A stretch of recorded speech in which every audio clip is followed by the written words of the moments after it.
we'll do that in a little bit. Yeah, remind me guys, if you haven't yet picked up a computer from Mr. Itzen, you can do that later on this hour, so we'll.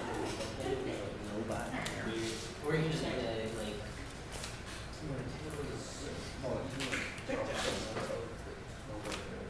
Okay, so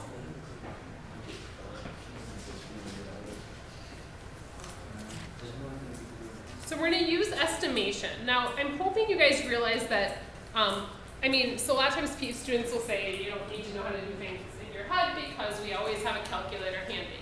However, there's times that I'm just in a conversation with someone and we're trying to figure something out. I don't want to have to grab my calculator. If I don't need an exact answer, I want to know approximately something. It really works nicely to just do this estimation. So it's like you do a little bit of rounding in your head and you get an estimated answer. So if I said I want to find estimation to find the amount you make if you work 32 hours at $14.99 per hour. So it's not like I'm trying to check if my check is showing up correctly. I just want to know about how much I would make if I was working at a job in the summer that made that much. I'd want to have a good estimate so I have about the approximate value that I'm making. I don't have to get an exact answer for that. So what would you estimate, or what would you round here? What would you change? Go ahead, Ryan. Around $14.99 to $15. Yeah. So rather than $14.99 an hour, isn't 15 close enough? We're a penny off, right? How about that 32? So why would you not just use it as 32? Yeah, 32 times 15 is not something that's probably very easy to do in your head. So rather than doing 32, why not just do 30 instead? Because it's just a little bit easier to work with. So rather than doing 32, it's not going to be as exact. We just know it would probably be a little bit more than what we thought, but it's an approximate value. Now, when I go to multiply 30 and 15, I'm not going to multiply 30 and 15. What am I actually going to multiply? Yeah. So what we can do instead is we can work with just the numbers that kind of matter and then put that 0 on at the end. So estimation is getting an approximate answer using rounding.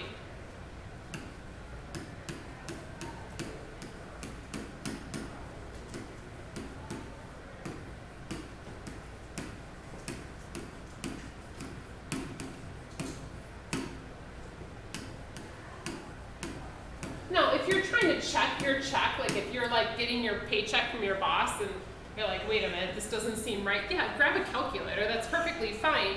But if you're just trying to figure out approximately, hey, well, I have enough money after working this week, to buy whatever you're interested in buying, you can kind of check that. So I'm going to multiply 15 times 30, because for every hour I get $15, or times 3, sorry. So I can do some multiplication here. Did my phone ring? Yeah. So quiet. I don't think that's her, is that her?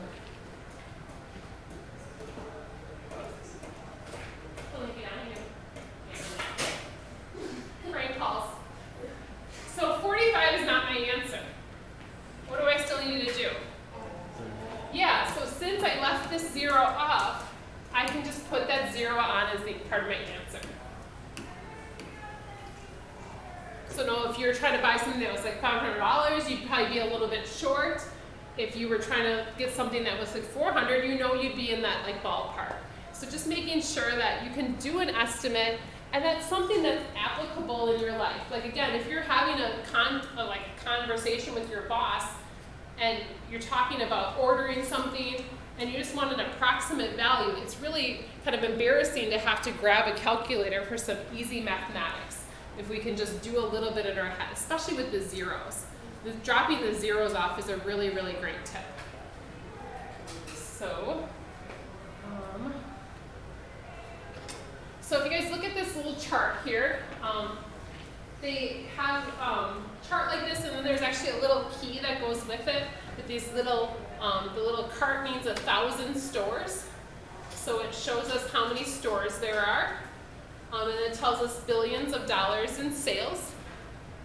So if you guys want to take a minute to look at these, is it 4 questions or 5 questions about this chart based off of what you guys see here. I'll give you guys a little bit of time to look through this. So see if you guys can get some answers on there if you haven't already.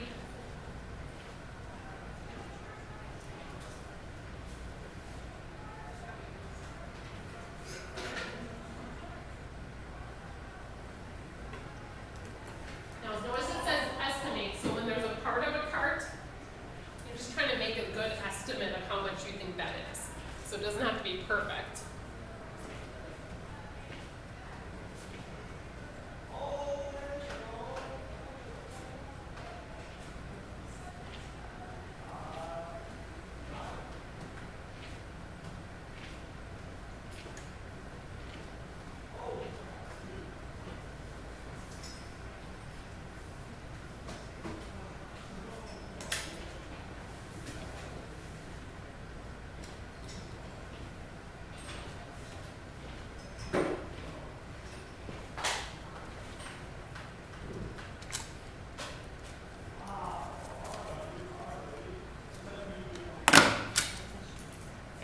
Oh, so, okay. We'll just have to remember that for, Yeah, especially going forward. I did not, that was information I did not know. The phone rang. I'm guessing they were calling to tell me that, but then it hung up before. Okay. Oh, okay. So then they called and Mrs. Buller's calling me too. She was on the radio.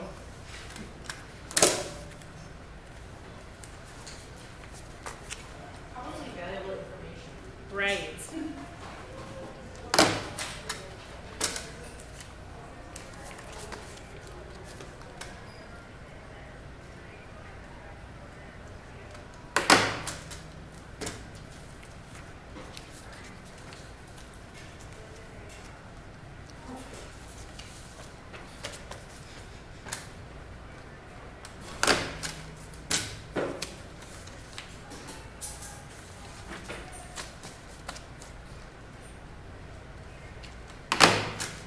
Okay. So estimate the number of Dollar General stores. So what was the easy part of that? What could you figure out pretty easily? Full carts? Yeah. How many carts are? How many full carts were there? There were 12 full carts, and then this part of a cart. So what did you say that was? Like half?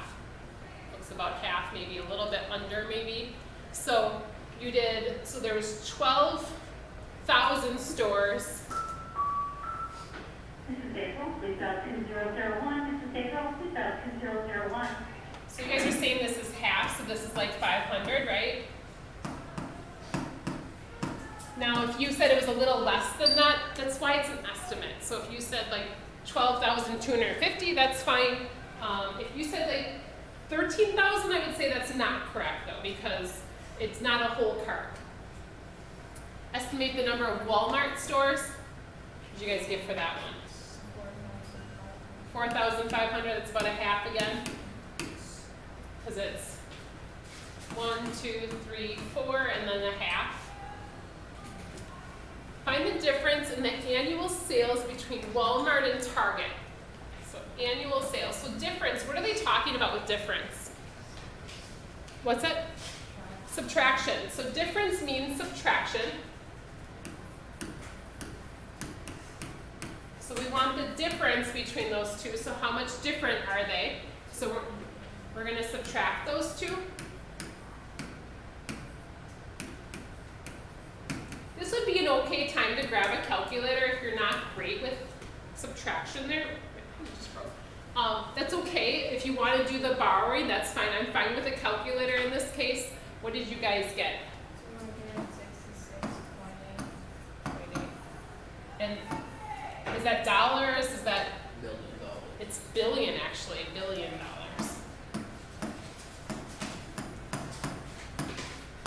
So Walmart's kind of winning there, it looks like. This is 2016 data. I don't know if it's better. Yeah, that's not to be accurate. Amazon. Well, same thing. Yeah, Amazon. Think about like how much they changed over the Yeah, last. and also with like less than 1,000 store numbers. Yeah. All right. So Dollar General compared to Walgreens.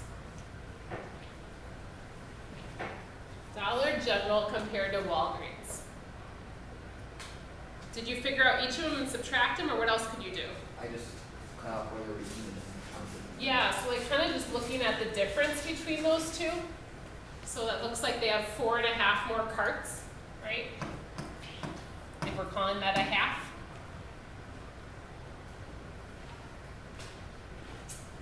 Okay. And then the average sales among all the stores listed here. The average sales. What do we mean by average sales? Together and divide by how many. Yeah, so average is, if you haven't remembered that, that's the mean. That's when you take all the numbers, you add them together and divide by how many there are. So again, this is another great time to grab a calculator versus, and it's okay today if it's your cell phone. In the future, start bringing a calculator. So you're gonna add these all up, and then we're gonna divide by how many total we have. So average, and you've probably been finding averages for years, but adding that all up and dividing by how many stores are there? There's 6 total stores. Yeah. And again, we can just leave them as kind of the goofy decimal, the billions.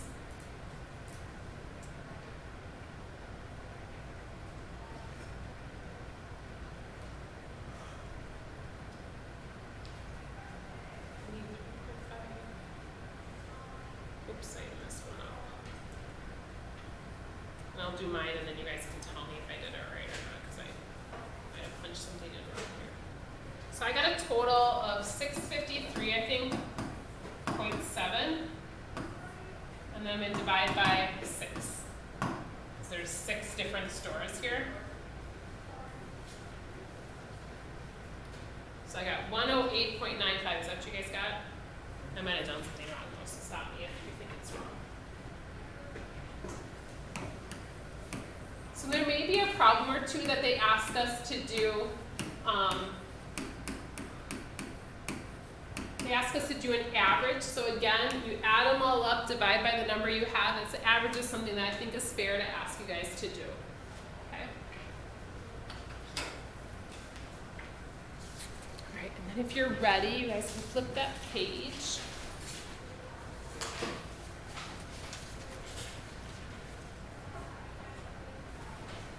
I'm going to steal this desk here. I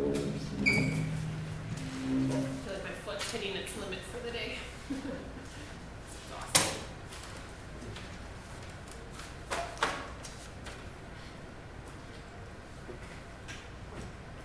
All right, so suggestions for solving using application problems. Application problems are like a sneaky way of saying word problems.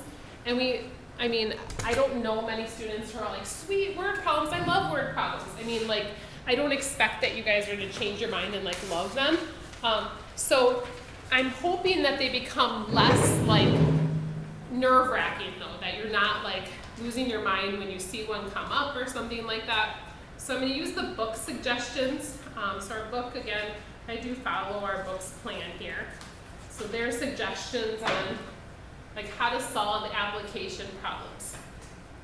Now I am going to ask you guys to use both estimation and a calculator and kind of compare those two answers. So our suggestions, obviously I'd probably start with reading, maybe twice if needed.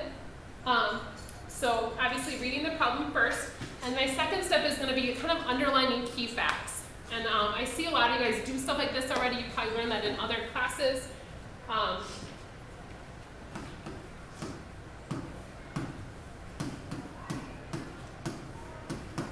More than often I have students just be like, I don't know what to do, and they haven't even read the problem yet. So read the problem, reread it, and need to underline important facts.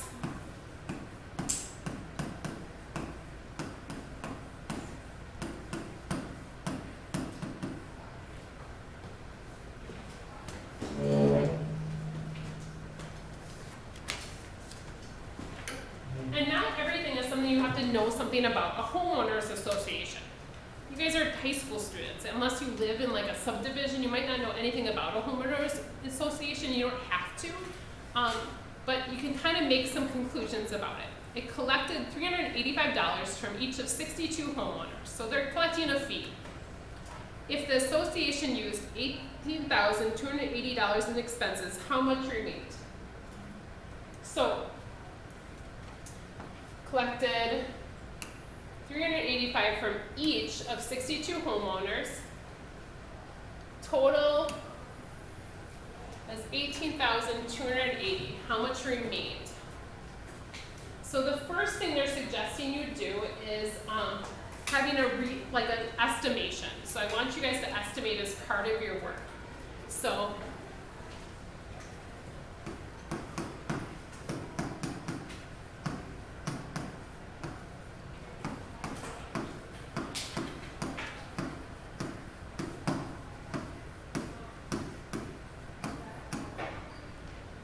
estimate a reasonable answer, sorry. Yes, there's so 385 from each of 62 homeowners. 385, what could we call that? We're just estimating 400. Why be too picky about it? You're like, oh, that's kind of like high, but let's go high with it first. So 400 from 62 homeowners. What could we call that? 60.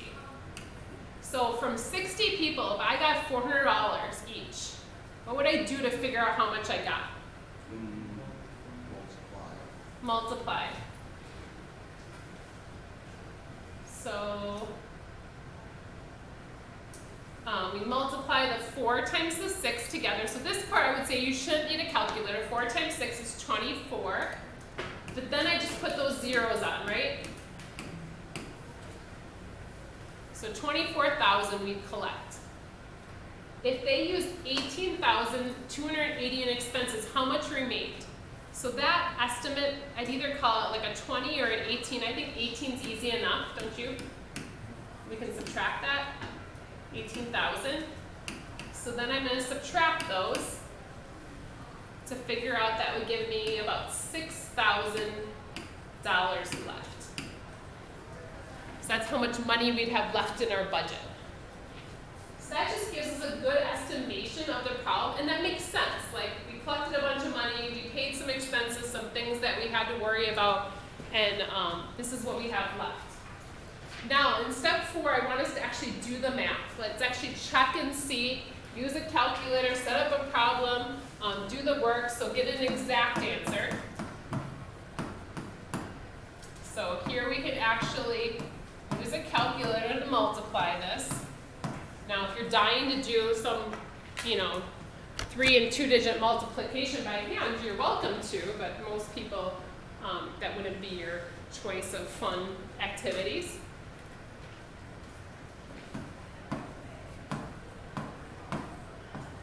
So if you look, I got 23,870. We had 24,000. That's a pretty close estimation. We knew about what we were working with. And they had 18,280 left in expenses. We're going to take those off. And we're left with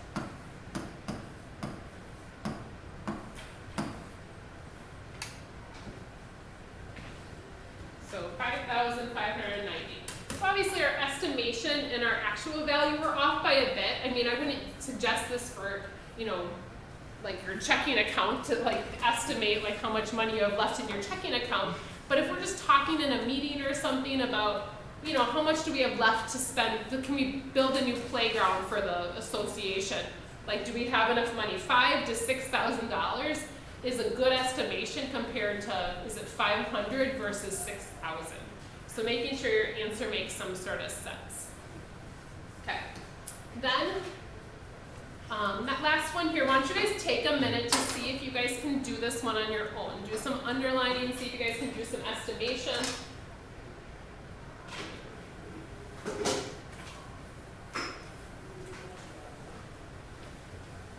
This one's kind of more of a one-step problem. It just requires a little bit more understanding and reading in this case.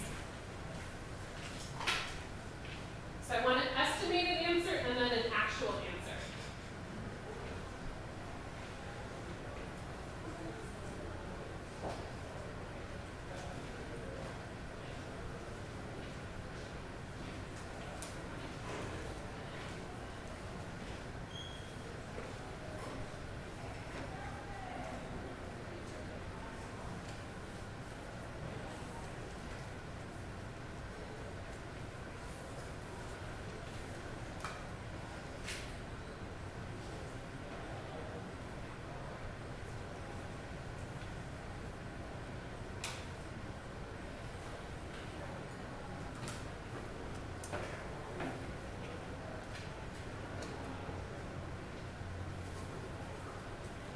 So again, if I'm in a meeting and I'm the librarian, do I have money to use that I could buy, you know, one book?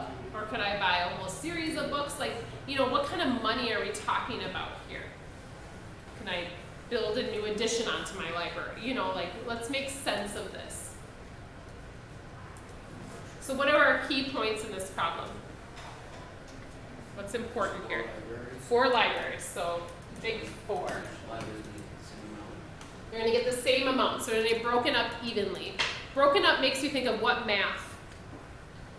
Division. So split, think about division there. So hopefully you thought of division as well. Now if you're trying to do this in your head, do you use 13,280? No, what'd you use? 13,000, or you could even use, would it be an easier number to divide by 4? 12,000, pretty close. I mean, so I would even say, like, because again, if I'm trying to talk about this, sitting in a meeting and I don't want to pull my calculator out, like, and I'm the librarian, I would probably think about 12,000, you know, like, because I would have a better estimate, like, is that money enough to do what with that? You know, I'm not actually spending it right now, I'm just starting to think about it, yeah. And I added 12,000. I split it into 1 and I added 250. Oh, that's a good idea, yeah, yeah. So we can divide these two. Now if you divided 13 by 4, not as nice of a number, but 12,000 divided by 4.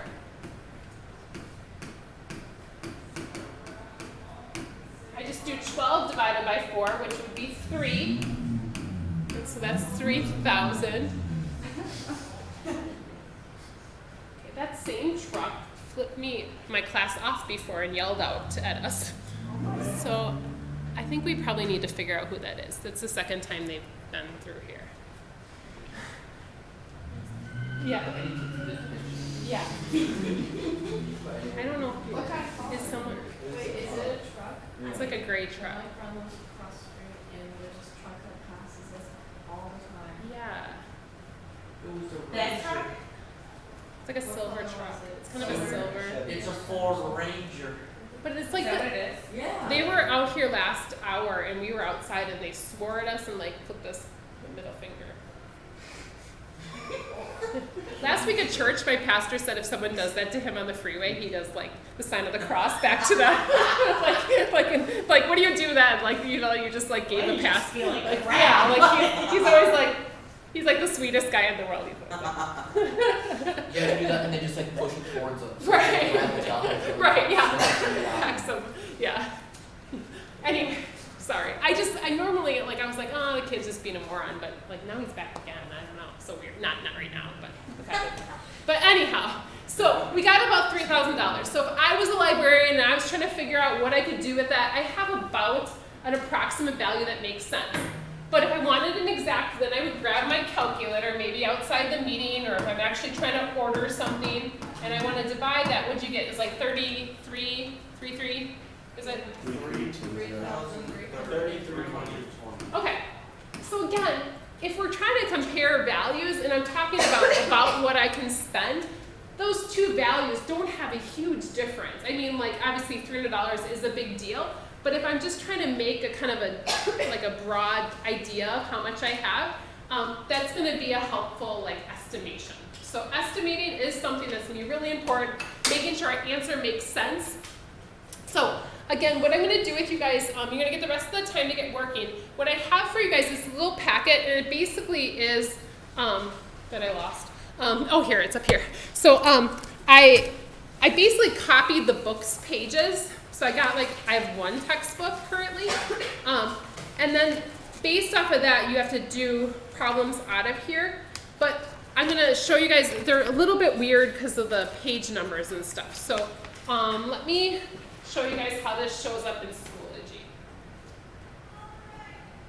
So if you guys go into Schoology, so in a minute, some of you guys can go check on your laptops. But just in case you didn't have a laptop handy, I thought I'd put this all online. So when you guys go into Schoology, Schoology is kind of like your assignment notebook. If you haven't used this, just so you guys know, I use it pretty religiously, those of you guys who've had me before. It will say right over here what is due each day. So it has the notes and video, so the video that we just took is going to be uploaded here. That'll be in there. Blank notes will be in there. So if you're ever gone, you're welcome to do that. Then the assignment that's due tomorrow is here. Now technically it's due at the start of class. I just put 3 p.m. in there so you can kind of keep an eye on it. But you go click on that, and the numbers and stuff are there, and I'll put those up in a second. And it has the 2 different pages, like the book pages are right there for you guys. The only thing is like, I didn't do a good job, maybe I did. I didn't do a good job in here of like labeling where 1.2 started. So when you're looking at this, you're gonna do the problems I have selected in a second here. But then it goes all the way up to like some really big number, like 70 or something. Yeah, like 73, we're not gonna go 74 even, holy cow. And then, so there's 1.1, but then on your worksheet, it also has 1.2, but they're stapled together. So you just have to watch where the numbers restart again. So does that make sense? So like on page 18, it starts again. So the numbers are gonna start back over. Now, the good thing is, the way this book is set up, it actually gives you space right here to do your work. So you're welcome to write on this sheet if you have enough space. If you don't, feel free to write on separate paper if you're not like, if you're kind of like type A that you need to have everything on nice in lines. So our assignment is gonna be, where'd that go? Here. Let me make, oh, so it's like up here. So it's the page 9 through 13, and these are the numbers. So, and I'll put it up on the board as well. Oops, I wanted to make it bigger, but it's not letting me. Wait, so you're giving us a packet? Yeah, I'll give you the packet. Because yeah, right now I don't have books for everybody. I have one book.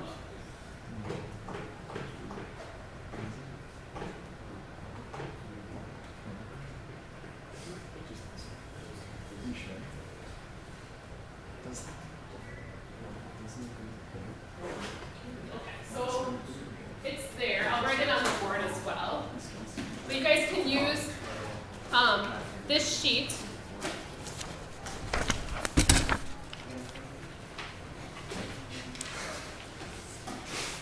I know this isn't ideal, but hopefully it'll be good enough.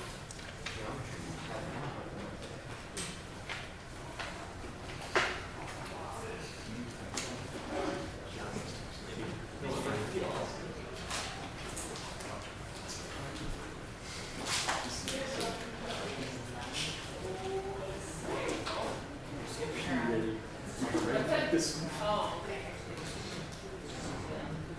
Okay.